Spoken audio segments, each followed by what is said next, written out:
aqui com a gente. Confesso que estou um pouquinho nervosa com essa, com todas essas. O Zoom é engraçado, o Zoom dá um caráter mais sério, assim, eu acho, para as reuniões.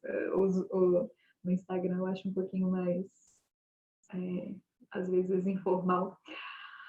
Bom, mas vamos lá. Bom, como o Johnny falou, né, o Amores Plurais, ele foi criado já em 2018, não vou me prolongar muito, porque ele já falou o essencial, né, que é com esse, com, com esse intuito, né, depois que eu comecei a estudar não monogamia, eu vi o quanto que esse assunto era abarcado pela psicologia de uma forma muito patologizante, e então eu vi que tinha essa necessidade de falarmos sobre isso e acolher esse assunto, né? Assim, não só como mulher não monogâmica, mas como profissional também, acolher de uma forma humana e de uma forma é, que, que as pessoas se sintam realmente acolhidas, né? É um tema tão delicado, né? Que mexe com um tabu social gigantesco. Bom, então eu vou começar então a falar um pouquinho sobre monogamia, porque não tem como falar sobre não monogamia ou poliamor sem falar sobre a monogamia antes, né? Sem contextualizar isso. E, e depois, né, quem quiser, fica super à vontade para me fazer perguntas sobre o que eu vou falar aqui. Bom, para quem não sabe, a monogamia ela é uma norma, né? É uma regra social que foi criada com o objetivo de assegurar uma assegurar a reprodução da mulher, né? Tem muito a monogamia tá intrinsecamente ligada à propriedade privada, né? E junto com a ideia de propriedade privada, né, é uma invenção colonial, né, de posse e controle, né, e das mulheres, porque para os homens a monogamia ela nunca foi aplicada mesmo, assim, né.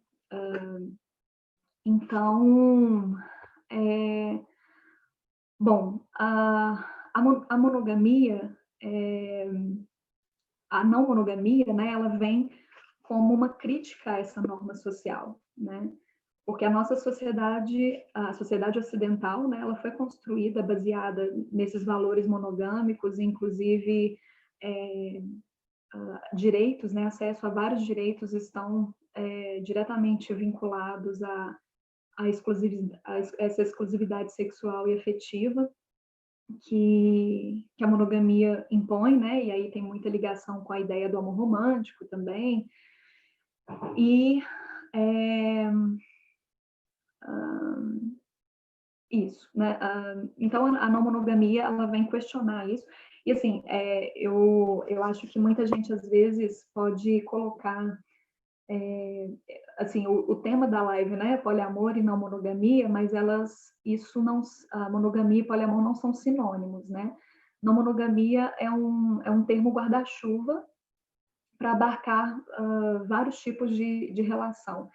Mas, assim, o meu pensamento em relação à não monogamia, ele foi mudando, né? À medida que eu fui estudando esse tema, é, mudou muito a minha percepção e eu fui aprofundando mais.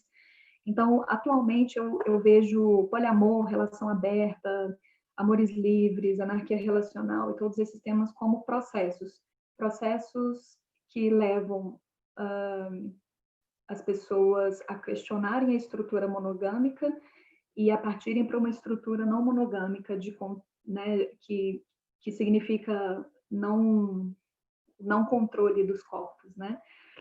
Eu vou entrar nessa questão depois, mas eu vejo isso como etapas, né, a serem talvez barreiras que devem ser quebradas, né, até chegar na ideia de não monogamia, né, que eu sei que no senso comum a não monogamia está muito ligada à ideia da não exclusividade sexual, né, e afetiva, mas não se trata só disso, né? Principalmente a não monogamia se trata de um questionamento político, né? Então, você você pode se relacionar com várias pessoas, mas você pode também estar sozinho ou se relacionar apenas com uma pessoa e se considerar não monogâmico. E nesse momento eu não vejo o ser não monogâmico como uma identidade, como a identidade de gênero, mas como uma identidade política. Assim como nós nos consideramos antifascistas, a não monogamia seria um posicionamento político contra a estrutura monogâmica. E, e, e nesse momento, assim, eu acho que eu fui evoluindo muito, eu mudei muito o meu pensamento, né, como eu fui dizendo, principalmente por esse lado, por essa visão política, né? Antes eu via a não monogamia muito mais ligada aos relacionamentos e às escolhas individuais, né? Mas depois esse pensamento foi se aprimorando e hoje eu vejo isso como um direito, né? Um direito sobre a autonomia dos nossos próprios afetos e desejos. Então, eu era uma pessoa apolítica. Eu considero assim que a não monogamia me levou muito para pro eu me importar com a política, porque antes eu achava, para que eu vou me importar com política? Não vai mudar nada, né? Isso não adianta e tal. E esse meu pensamento mudou muito a partir do momento que eu vi que tudo é política, né? E as nossas relações têm um vínculo muito forte com a política e com o controle, com o Estado e com a igreja e com todos esses valores sociais que são construídos, né? E e mais ainda quando isso se trata, quando a gente fala de relações de poder, né? A monogamia tá diretamente ligada às relações de poder, principalmente em relações heterossexuais, em que o feminicídio, por exemplo, tá muito ligado a essa ideia do outro achar que tem o poder sobre o corpo da mulher, né? Porque né, muito dos casos de feminicídio, né, são ligados a separações, né, recentes ou pedido de rompimento, a ciúme, posse do parceiro, a discussões, né? Tem até alguns dados que foram levantados pelo Ministério Público de São Paulo, né, que é 45% é separação, 30% ciúme e posse, 17% discussões, né? E 75% dos casos estão ligados diretamente à monogamia. E a monogamia, por sua vez, está ligada à misoginia, né? E, e aí agora eu vou falar uma frase que pode ser muito polêmica, mas que atualmente faz todo sentido para mim, que é: não é possível combater o machismo e defender a monogamia, porque a monogamia está diretamente ligada a essa relação de poder, né? A monogamia ela está na base fundamental da misoginia, né? Então, eu até fiz uma equação aqui que eu acho que faz sentido, que é monogamia mais machismo igual patriarcado, né? São estruturas que elas se reforçam mutuamente, né? Então, não tem como não ter violência de gênero, né? Se as relações estão baseadas no controle, né, sobre o corpo da mulher. Então, uma questão, né, que eu levanto para vocês aqui é: se a sua relação, né, não tem a ver com posse e controle, né, por que a gente vai chamar ela de monogamia? Inclusive, eu acho, talvez a gente possa dizer que a não monogamia só existe para ir contra a estrutura monogâmica, né? A mesma coisa que o antifascismo só existe para combater o fascismo. Se o fascismo não existisse, não precisaria né, do antifascismo. Então, não quero me exceder muito aí no tempo.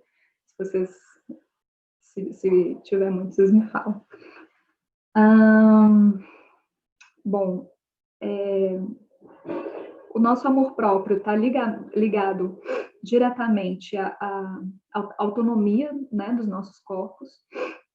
E isso não é uma escolha, né? Muita gente fala, mas isso tem a ver com uma escolha, tem a ver com uma escolha relacional.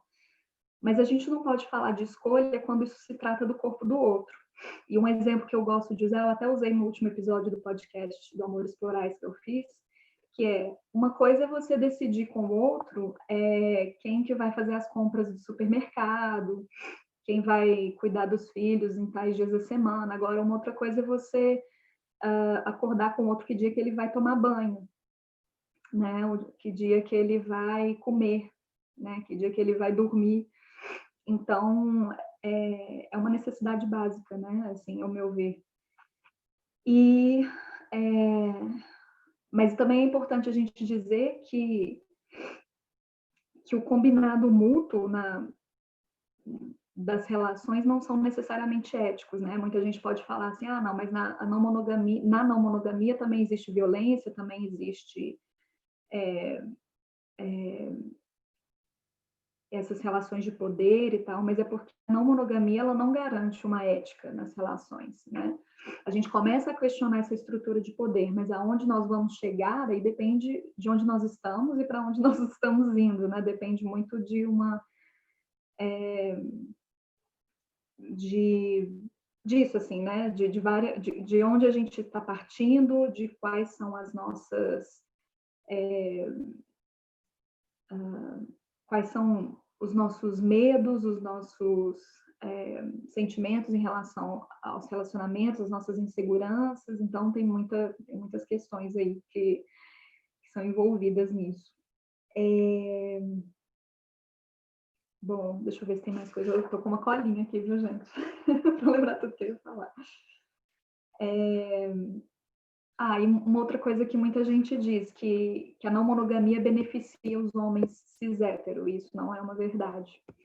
Porque os homens, como eu toquei brevemente aí antes, eles sempre foram beneficiados pela monogamia, né? Assim, os homens sempre puderam estar em relacionamentos estáveis, mas nunca sofreram nenhum julgamento físico por traírem, né? Enquanto os homens eles passam por constrangimentos emocionais, constrangimentos psicológicos por traírem, a mulher pode ser morta, né? Uma mulher cis ou um homem ou pessoas trans podem ser mortas. Então, assim, é um desequilíbrio de poder muito grande. E eu acho que é isso. Eu também não quero encher muito aí de informação, porque eu acho que eu já dei um panorama do que eu queria dizer. Eu quero ouvir vocês e aí a gente vai conversando a partir das dúvidas que vocês tiverem sobre isso. É isso, obrigada. Ok, muito obrigado.